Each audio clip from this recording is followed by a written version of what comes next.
Supreme Court. So many writers to that story. You can pick up the Daily Sun to read them. We have Obi Bimom's renewed killings in Benue and Plateau State. 56 days with kidnappers for your principal recount ordeal. That's it on the Daily Sun. All right, the Punch newspaper is the next paper here that I have here, and just as other dailies, this one says, Oyo adoption presidency slams Makinde over demand for UN probe. It has quite a number of writers to that story. And at the top strip, this one says Atiku ADC defend primaries as court avoids Mark-led congresses, and that's on page 12. This and many more you can get on the Punch newspaper. Do grab yourself a copy. Right, New Telegram is next, rather New Telegraph. Illegal mining, money laundering, fueling insecurity, says reps. And away from that, we have The Guardian, opposition, candidate in turmoil as INEC nomination window closes. Cancer claims over 26,000 lives daily, says WHO report. And ex-minister Uche Naji arraigned, pleads not guilty. Atiku Obi hails suspension of 50,000 naira for NECO fee hike. We'll take one more. And The Guardian is the next paper here. And I'm taking The Guardian. Okay, yes. The New Telegraph taken, Daily Independence taken.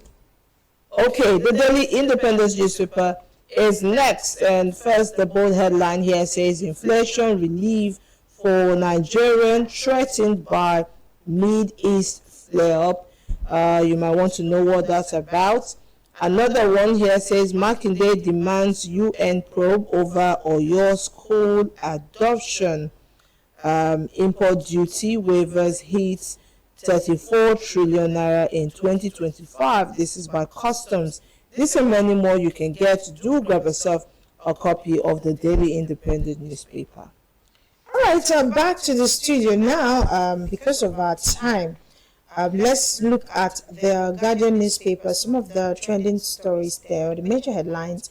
Opposition candidate in turmoil as INEC nomination window closes. I think it's closing today, 14th July. Yes, maybe by 12 midnight or 12 midnight. Well, it's supposed to close by the 11th of July. Yeah. Right. According to the INEC officials, and at the same time, you know, INEC is trying to follow the political guideline, Right. the Electoral Act, that they are now turned into law.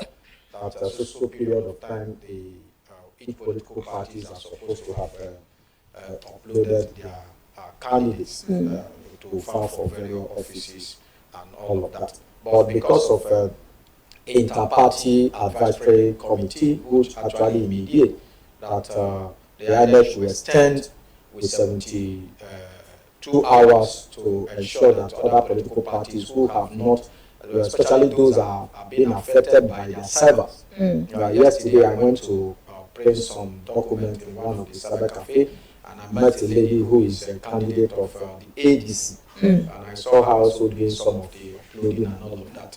So we are trying to see how they can be able to do that before the deadline.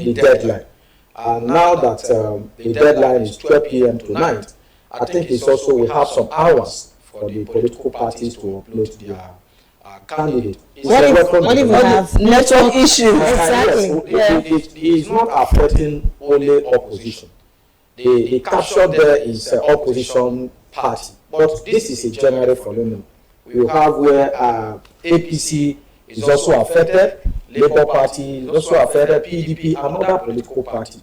And if the network distorts the work they are doing, I think there is a need for them to either appeal to INEC or see how they can, just to appeal to INEC to see if they can also extend it maybe 2 or 3 days. But I believe that 2 or 3 days that have been extended from 11 to 14 is also a very big window for them to do the uploading. Yeah, it's for them to do the uploading so that the INEC will not go against the Electoral Act. You know, if they go against the electoral ID. It's the same political party that will say that is not living up to expectations. They don't have confidence in them. If they can say that we should upload to so day, now they are so we are human beings. So I believe that since we have a guideline, an electoral act that is guiding the decisions of the INEC, they should follow the guideline so that we will not have any discrepancy or any litigation. All right, moving on from there, on the New Telegraph newspaper, we have this one that says illegal mining, money laundering, fueling insecurity. And this is by Reps. It goes further to have riders to that story. It says 6 security agencies, regulators support to end problem as Plateau miners link crime surge to unlawful tin mining. And another story there says Benue Plateau killings, Mark demands decisive action against bandits as Obi calls for urgent security overhaul. Do you think we need an urgent security overhaul? Yes, it's very essential, especially the issue of community policing. Is one of the. What about the state policing? Yeah, the state policing, which we narrow to the community policing, because if we have a state policing, we are looking at every community must have somebody who are from that community who is a police. But that's why we have like the vigilantes. The vigilantes are just a mere community security architecture. Okay. There are weapons that they are allowed to carry. Now, if we have state police, they can be able to upgrade their weapons. They have the right to carry AK-47. But a vigilante man, if you see a vigilante man with AK-47, there is something. It's illegal. Yes, illegal. So I think they at this point to enable us to cope the issue of insecurity, like what the first statement said that the illegal mining, that is our challenge in this nation, because the other nations are using the advantage of our natural resources to create division among us. That is why you see that they will do what? They will fund terrorism to ensure that that forest where they are doing that illegal mining, no security agency will be able to enter, nobody from the community can be able to question them on what they are doing. That is why you see they import ammunition from different nations. I was listening to one of the clips on social media where Alaji was talking about how the Turkish government is funding insecurity in our country. You see one of their headquarters that went to inside the deep forest to pick up people who were killed there. There was a conflict between two herders. One of them was basically in that forest, while the other one was trying to pass that forest to another forest to be able to rear his cattle. And there was a conflict. And this conflict resulted in massive killing within the terrorists. And there was an helicopter that was sent to move this body from that forest. Who are these people? Our security men are aware of this. But how can we cope this? This is why we need this state policing. If we can get the state policing and overhaul our security architecture, where you are now seeing Boko Haram members are being integrated into our security forces, what do you think? There will be an loophole in information gathering. That is why you see one of the things that are affecting us today is information. You see somebody will tell you that I saw kidnappers in Ogbomosho, for instance. Before the armed forces will get to Ogbomosho, they are already flee. Why? Because there are being an insider that will tell them that the securities are planning to attack them. Another thing we have to look at is this issue of social media.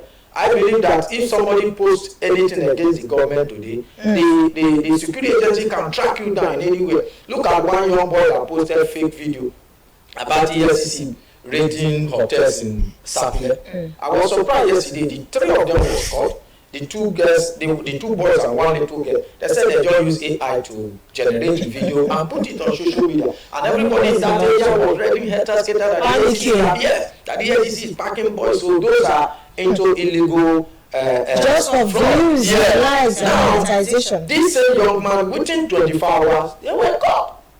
So if we can see some of the people are putting on social media that we are so here, we are. Why can't we trace it with their IPs? Why can't we trace it with their IPs? I saw what Harrison did in Ogwashuku about the young man that kidnapped that lady. Kidnapped, You see, today the technology is improving. Why will the security agitator not use the security agency not use this technology to capture where all these terrorists are hiding. Now we have other kidnapping that is going on in Oyo after the release of the school teacher. Another principal kidnapped, and they are demanding 30 million naira. How is the principal of a school? How can the family of the principal of a school raise 30 million naira? If you calculate the salary of the 30 years, even 2 years, for 2 years, they cannot be able to raise 30 million naira. So there is a need for us. If you calculate his salary for 2 years, can you raise 30 million naira? So what we are asking is that let them be an overhaul of our security architecture. Let us have people who, if we have people external Western world to come and train us, it's very important so that we can learn some of their techniques. You see, you need a lot of training. One of the challenges we are facing in this our security agencies is that they believe that they know them all, especially those in the hierarchy. They will tell you that we are working hard, we are doing this, we are doing all of that, and we are not seeing. Though some of them are doing well in terms of trying to fight insurgency, while some of them are just there occupying office without doing nothing. Okay, sir, do you think that it is training that our security agency needs or equipment? Because some of them will tell you that when you get into the forest, the kind of ammunition that they see with these bandits, they will not even see that type. So is it training we need, or is collabo, or we need both of them? First of all, you need to train them, because you cannot give somebody what he cannot be able to operate. Right. One of these, some of these terrorists, they take training.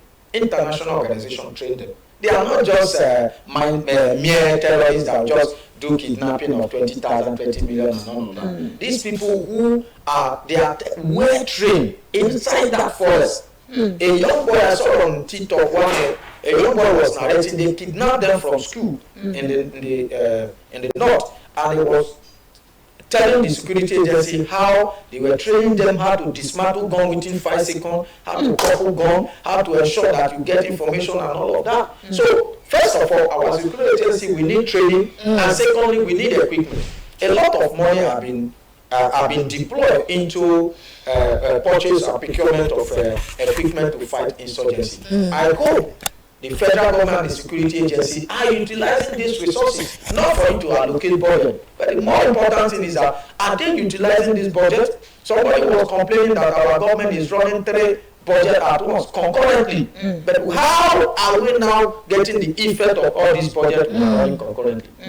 We budget trillions upon trillions to purchase, to procure arms. But today, we are still seeing the insurgency having overpowering our security agencies. So we need training, and at the same time, we need equipment, and we need intelligent gathering equipment. Very, very important. Because if you have somebody who is giving you information, for instance, and you can be able to breach that person, like the analysis of how the Oyo school girls were released, the children were released, is that they dismantle all their sources of information, the logistic people who supply them food, people who give them information that the security agency are close to them, people who send them money. As soon as they dismantle them, they have no choice than to do what? Than to release them unconditionally and free from that particular place. So if we can use this criminal fleet, yes, the school gets, and that is how they analyze. How does that sound? Does that not sound like a miracle that doesn't get I think in this nation, nothing is surprise to us. What we are saying is that they have returned home and unite with their family. They are happy. We don't care the method we apply.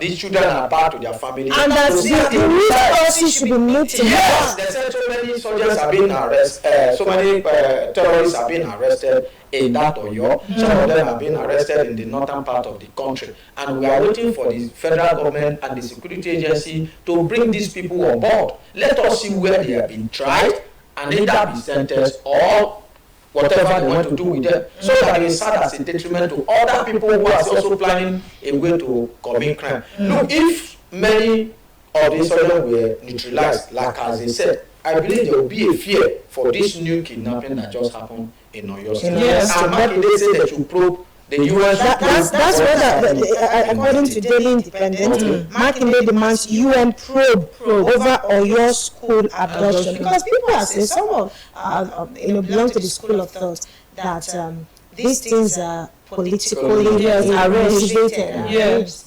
And I don't know, anything can happen in politics, especially the kind of politics that we are engaged in this country. Yes, now that we are closer to the election, we are not surprised if the governor is the chief security officer of that state. Mm-hmm. And I believe that he can have a reliable information of what transpired.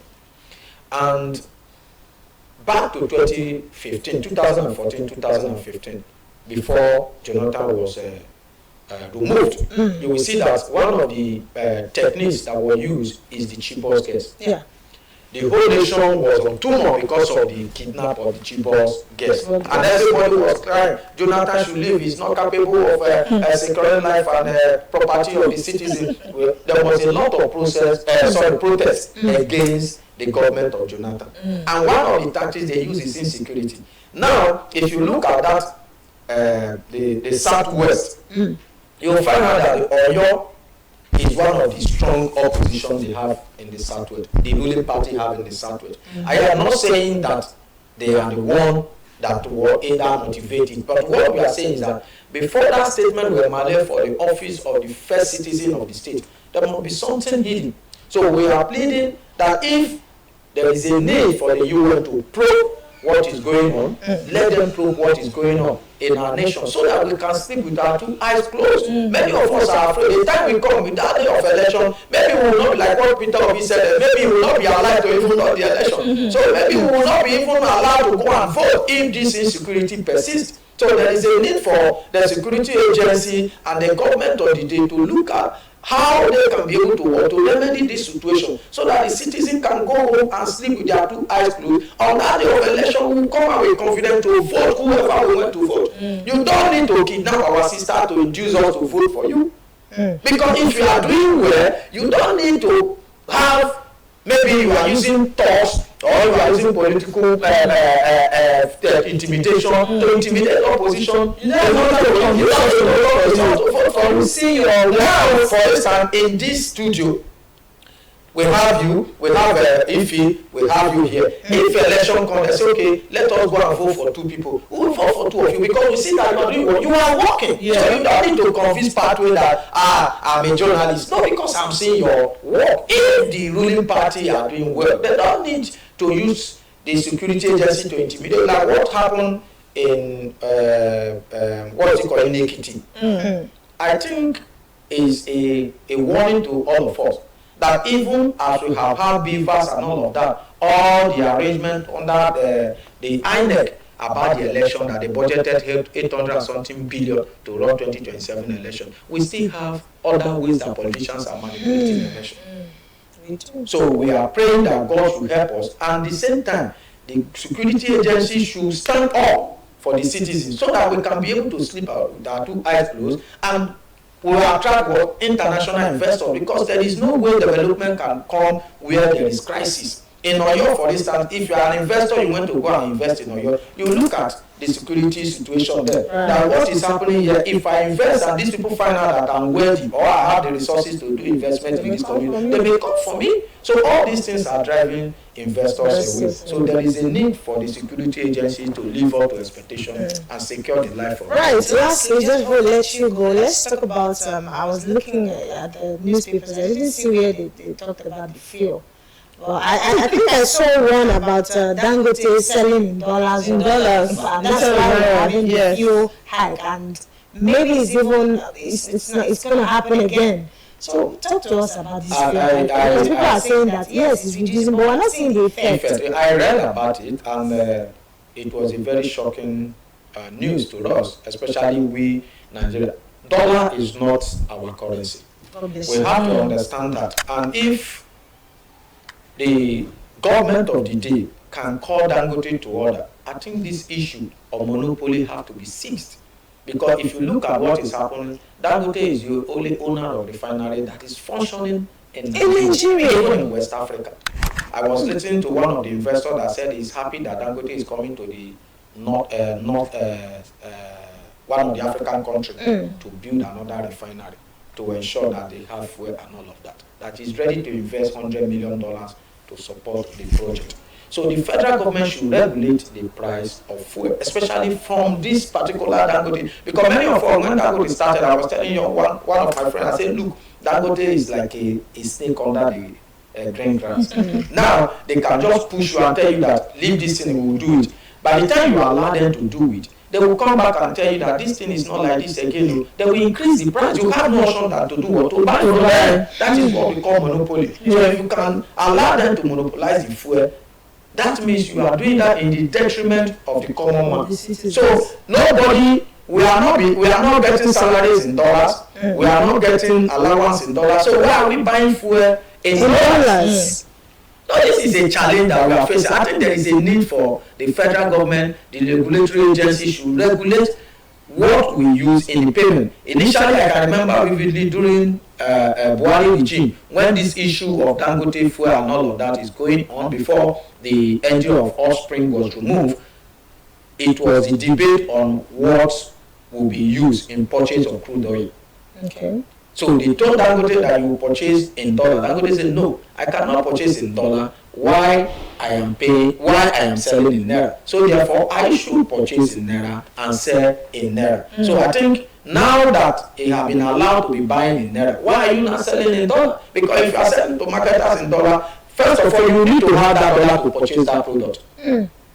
How are you going to get dollar? You cannot go to banks and tell bank that you need dollar. That's a common man. It's not possible. Black market, and if you go to black market, the price is very high. So there is a need for regulation so that we can be able to have these things available for us and reduce the effect of this fuel to the common man. That's right. Thank you so much, MD CEO and publisher, Pathway Newspaper. Thank you, Comrade Victor Ucheka, for your great analysis. Thank you for your insight this morning on Morning Right Tuesday's edition. Okay, we'll take another quick break and we'll be right back. Stay with us.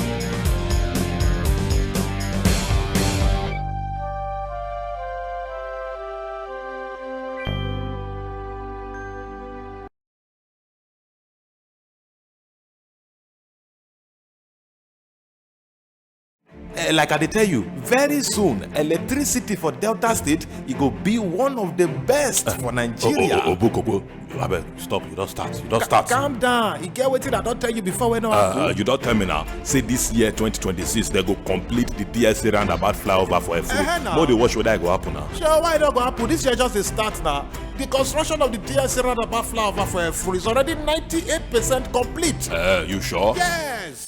Governor Sheriff they drive to modernize urban infrastructure so that it go ease traffic congestion across key metropolitan. You mean metropolitan corridors? Yes. You know, say me an English like this. Well, I not go like Governor Sheriff they do well because I know of some communities where they say their expectations, their dreams has become a reality. You will talk something about electricity.